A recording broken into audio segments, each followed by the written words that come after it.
Classes के latest update पाने के लिए चैनल को सब्सक्राइब करें और बेल आइकन पर क्लिक करें। एचई क्लासेस के पॉइंट टू पॉइंट प्रोग्राम में आज हम चर्चा करेंगे जीआई टैग कोल्हापुरी गुड़ के बारे में। आइए जानते हैं ये चर्चा में क्यों है। हाल ही में कोल्हापुरी के गुड़ को जीआई टैग प्राप्त हुआ है। आइए जानते हैं कोल्हापुरी के गुड़ के बारे में। भारत के महाराष्ट्र राज्य में भी किसान बड़े पैमाने पर गन्ना की खेती करते हैं तथा इस राज्य में कोल्हापुर में गुड़ का उत्पादन काफी होता है। ये गुड़ उत्पादक का एक महत्वपूर्ण केंद्र है। कोल्हापुरी गुड़ की गुणवत्ता काफी अच्छी है और इसका स्वाद भी अपने आप में लाजवाब होता है। यही कारण है कि कोल्हापुरी गुड़ न सिर्फ भारत के अन्य हिस्सों में बल्कि ये यूरोप, मध्य पूर्वी और दक्षिण पूर्वी एशिया के देशों में भी निर्यात किया जाता है। कोल्हापुरी गुड़ को अनेक प्रकार से बनाया जाता है। कोल्हापुरी गुड़ की विशेषताओं को देखते हुए हाल ही में इसे जीआई टैग दिया गया है। कोल्हापुरी चप्पल। महाराष्ट्र राज्य का कोल्हापुर न सिर्फ गुड़ के लिए बल्कि ये अपनी चप्पलों के लिए भी प्रसिद्ध है। कोल्हापुरी चप्पल दुनिया भर में प्रसिद्ध है।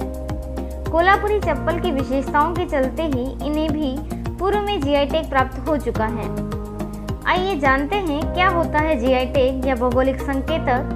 भौगोलिक संकेतक या ज्योग्राफिकल इंडिकेशन का इस्तेमाल ऐसे उत्पादों के लिए किया जाता है जिनका एक विशिष्ट भौगोलिक मूल क्षेत्र होता है। इन उत्पादों की विशिष्ट विशेषता एवं प्रतिष्ठा भी इसी मूल के कारण होती है। इस तरह का संबोधन उत्पादन की गुणवत्ता और विशिष्टता का आश्वासन देता है। इस प्रकार जीआई टैग किसी उत्पाद की गुणवत्ता और उसकी अलग पहचान का सबूत है। जीआई टैग दो प्रकार के होते हैं।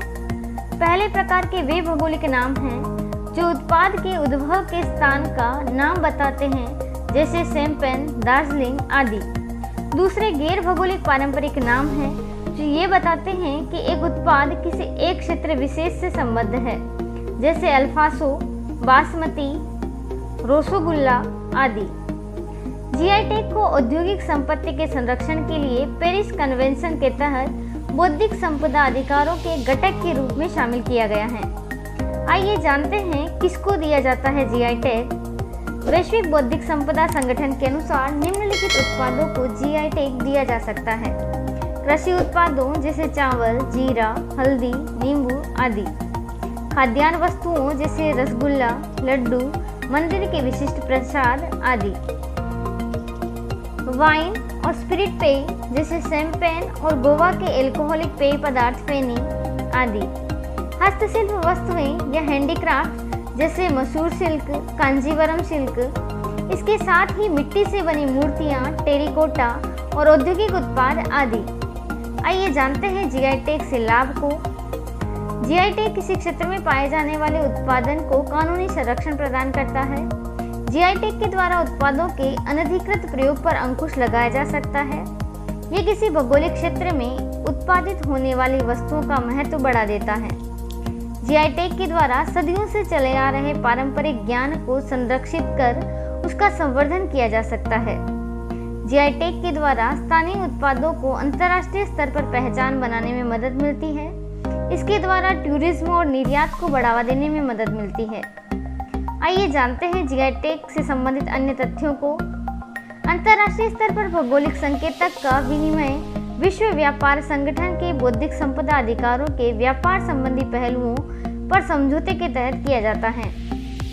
राष्ट्रीय स्तर पर यह कार्य वस्तुओं का भौगोलिक सूचक पंजीकरण और संरक्षण अधिनियम 1999 के तहत किया जाता है, जिसे सितंबर 2003 में लागू किया गया था।